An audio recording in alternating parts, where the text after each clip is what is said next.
Շիրակի մարզի կրթական հաստատությունների գործունեության թափանցիկության ու արդյունավետ կառավարման հարցերն են մարզպետ Արուշանյանի հրավիրած խորհրդակցության օրակարգում։ Մասնակցում են դպրոցների տնօրեններն ու վարչատնտեսական մասի համակարգողները։ Մարզպետը նշում է, դպրոցներում դրամահավաքության ցանկացած դրսևորում անթույլատրելի է եւ պետք է բացառվի։ Հանձնարարում պատասխանատուներին լինել հետևողական եւ ապահովել, որ կրթական միջավայրը զերծ մնա ֆինանսական որևէ պարտադրանքից։ Մարտի 8-ին էր, մարտի ապրիլի 7-ին էր, ծնունդին էր, խնդրելու եմ ու նաև պահանջելու եմ, որ նման դեպքերը դպրոցներում խստիվ արգելվի։ Հենց այսօր բոլոր դպրոցներին,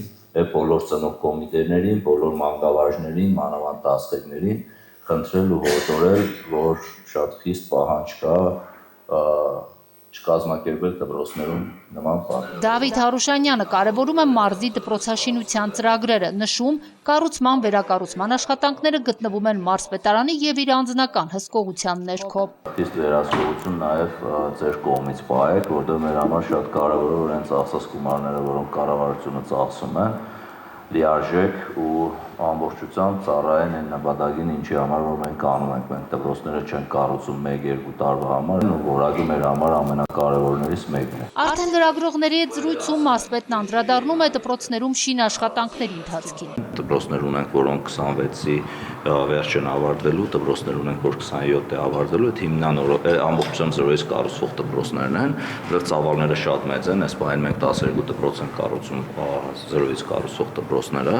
իսկ հիմնանորոգվող դպրոցների մեծ մասը արդեն ավարտված է։ Արդեն իսկ տրվել է դպրոցաշինության նոր ծրագրի մեկնարկը, ասում է Արուշանյանը։ Թե հիմնանորոգվող, թե կառուցվող դպրոցների ցանկ ունենք, բայց մենք ուղղակի չենք կրում ուղարկում, էլի case ar case աշխատում ենք վրան, հասկանալով այդ դպրոցին, որ մեկին է ավելի կարևոր առաջինին, թե երկրորդին, այս գյուղի, թե մյուս գյուղի Գյումրու մեջ, որ դպրոցն է ավելի նպատակահարմար հիմնանորոգման տանել, աշխատանքները դա վերջնական հաստատված չեմ կարող ասել, որովհետև անհատապես բոլորի մասով մենք քննարկումներ ենք ունենում։ Մարզպետը հորդորում է տնօրեններին լինել հետևողական, հատկապես ավագ դպրոցականների հաճախելիությանը, ինչպես նաև աշխատանք տանել մանկավարժների հետ ատեստավորման գործընթացում առավել ակտիվ ընդգրկվելու համար, ինչը աշխատավարձերի բարձրացման հնարավորություն կտա։ Քրիստինա Մկրտչյան, Մարտին Գևորգյան, Լուրեր։